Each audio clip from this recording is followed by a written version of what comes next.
omkhulu wethu ngantasezona ingane zenu sikhuluma nje sivele ethembeni sesithembeni yakini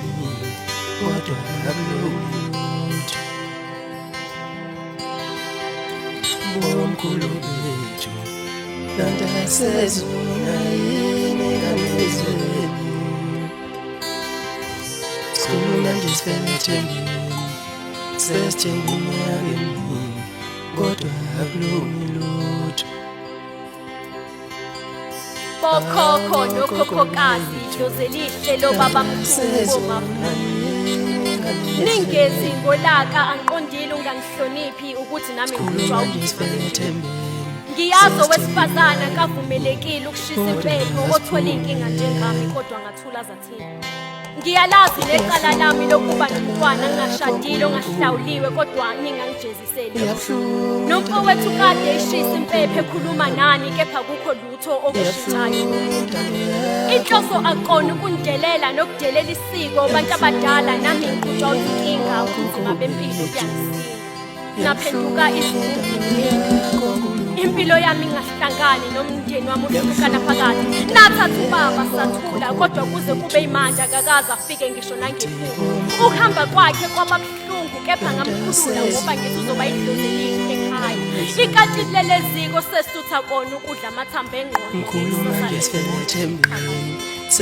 naze nasifulathela ke nani ngalesikhathi senkinga ngaso yini lena kuleli khaya esingayenzi kahle khulumani nathula umfowethu omncane emanyuvesi bayamnqaba nodadewethu namajazi kodwa umsebenzi uyawufunga nami esikoleni akulungi kuthiwa ngangenwa idlozi elalingasithandi isikole nomama selahla ithemba ngokuthi ukhona uyomkhipha enhluphekweni nomfowethu nokuphelelwa imisebenzi ngendlela engaqondakali kulo muzika mkhulu akukho mlingani kanti liphi ledlozi esilimemezayo isilo sethu anisizwa yini kumnyama kodwa nina akukho enicelayo esinganenzeli khona ikhona kukhona lapha ekonakele khona ngoba yonke imbewu thina esitshalayo kayimili uma kuyisandla somuntu nivume kanjani ukuthi ubumnyama busine bizibethele nikhona kona uma ngamaphutha wethu siyokwazi ngani ukuthi silungise kuphi ngoba nihluphi nangokusibonisa indlela yebo ngingowesifazana ohlulwa impilo ngikhuluma nani nje angiphethe inkukhu noma mbuzi yokuncenga esandleni ngiphethe ithemba lami leli selifile ngicela nibheke nilale bese nakhohlwa ithina ningagombela kwesaba amaqila acabangela wona wodwa kanti yiphi indlela efanele sicele ngayo vukani nilwe bokhokho simeleni kumnyama khanyisana endleleni siholeni ukuze singapheli indlela kasiyiboni ngicelela udadewethu uMenda animnikeze indoda eqothe ezoletha izinkomo ekhaya engeke igcine ngokuthatha yakhe inkomo ake nilwe nezitha kanye nayo yonke imoya yokumnyama esihlasela la ekhaya uma niyofesa nisimele phambili nisihambele nisikhulumele iminyango yonke ivuleke ningenza ngicabanga ukuthi mhlawumbe isisu sikamama sifanele okuhle ngike ngamangala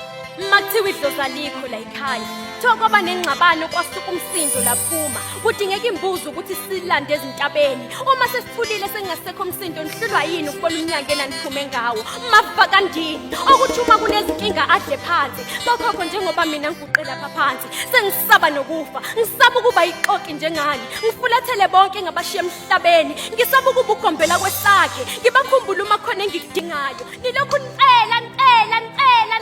nicela ngisho kwabadla imbuya ngothi kodwa ungabikho ninibenzela kona konke lokhu ngikubone ngobaba wami ongizalayo wahambe yazi inhlupheko ashiya kuyona kodwa walala bese wathula wakhohlwa ithina akukho zinhlanhla sinikeza zona bokhokho kuphi singakwenzi kahle izicelo zethu zibaleka kuphi sibopheka kephi ake nime manje nanucela ngoba nilokhu nicela kodwa akukho kuhle nini nisenzela kona lemsebenzi nokunifuna kanti sisenze ngani